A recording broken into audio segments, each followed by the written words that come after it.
Welcome back to Lavanya's life style. Friends, ఈరోజు వీడియోలో రథసప్తమి రోజు పఠించాల్సిన శ్లోకం ఏమిటి, అలాగే రథసప్తమి రోజు చిక్కుడు కాయలతోటి రథం ఎలా తయారు చేసుకోవాలి, రథసప్తమి రోజు పూజా విధానం, రథసప్తమి రోజు నైవేద్యం ఏమి సమర్పించాలి, ఈరోజు మనం ఈ వీడియోలో చాలా క్లియర్గా తెలుసుకుందామండి.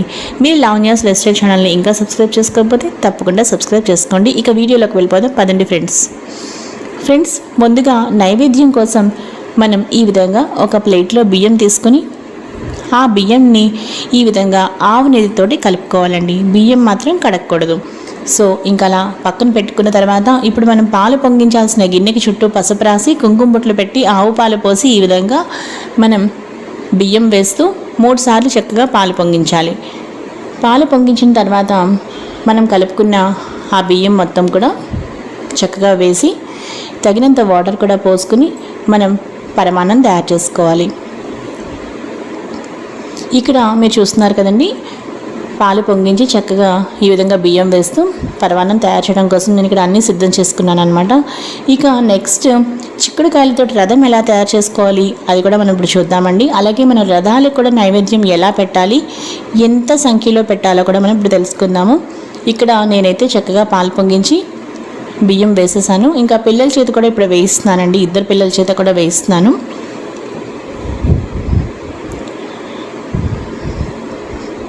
ఇదివరకు నేను ఆల్రెడీ ఒక రెసిపీ కూడా షేర్ చేశానండి, చూసారు కదా. ఇక్కడ మా పెద్ద అమ్మాయి వేసింది, ఇప్పుడు మా చిన్న అమ్మాయి కూడా చేత కూడా వేయించాను అనమాట. మా చిన్న అమ్మాయి కూడా వేసేసిందండి. సో ఇక్కడ సిమ్లో పెట్టేసి ఇక నేను బెల్లం పరమాన్నం రెసిపీ అయితే మీరు నా ఛానల్లో చూడొచ్చు, ఇదివరకు కూడా చూపించాను మీకు నేను. ఇక్కడ కత్తిపీట కానీ లేదా చాకు కానీ వాడకుండా బెల్లం మనం రెడీ చేసుకోవాలండి. ఇప్పుడు ఇక్కడ నేనైతే బెల్లం పొడి వాడుతున్నాను, మనకి రెడీమేడ్గా దొరుకుతుంది. అలాగే మౌల్స్ కూడా దొరుకుతూ ఉంటాయి, సో అవి కూడా మనం వాడుకోవచ్చు. ఇక పూజ దగ్గరికి వచ్చేసానండి. ఇక్కడ ఒక బంగారు కాయిన్ తీసుకున్నానండి. ఈ బంగారు కాయిన్ని సూర్య భగవానుడిగా భావించి ఇక్కడ నేను పూజ చేస్తున్నాను. ఇక్కడ ఒక వెండి ప్లేట్లో పసుపు కుంకుమ అక్షంతలో వేసి ఆ బంగారు కాయిన్కి చుట్టూ పసుపు అద్ది కుంకుమ అద్ది ఈ విధంగా నేను ఉంచానండి వెండి ప్లేట్లో. ఆ తర్వాత చిక్కుడుకాయల రథం ఎలా తయారు చేశాను అంటే 2 చిక్కుడుకాయలని ఈ విధంగా తీసుకొని ఇరువైపులా ఈ విధంగా ఈనుపులతోటి గుచ్చి 7 రథాలు తయారు చేశాను. ఇక పసుపు కుంకుమ అక్షంతలు ఒక ప్లేట్లో పెట్టుకున్నానండి.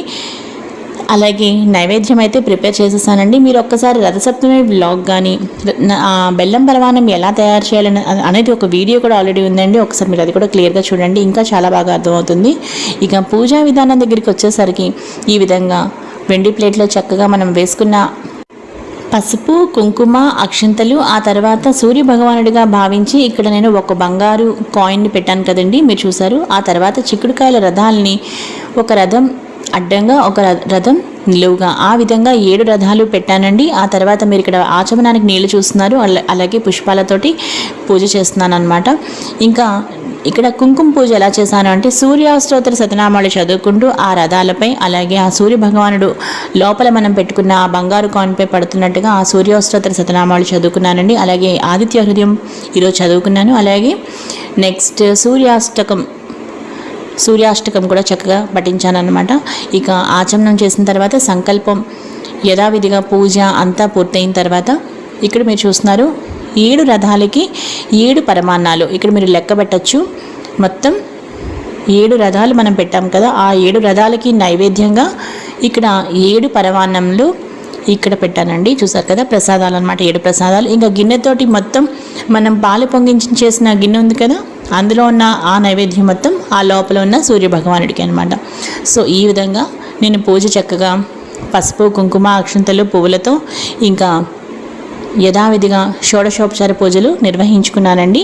చూసారు కదా, ఇక్కడ పూజ అనంతరం మీకు చూపిస్తున్న ఒక చిన్న వీడియో క్లిప్ అండి. మా చిక్కుడుకాయల రథాలతో చక్కగా మా సూర్య భగవానుడు ఈ విధంగా మా ఇంట్లో కొలువై ఉన్నారనమాట ఈరోజు. అలాగే నైవేద్యాలన్నీ సమర్పించాము.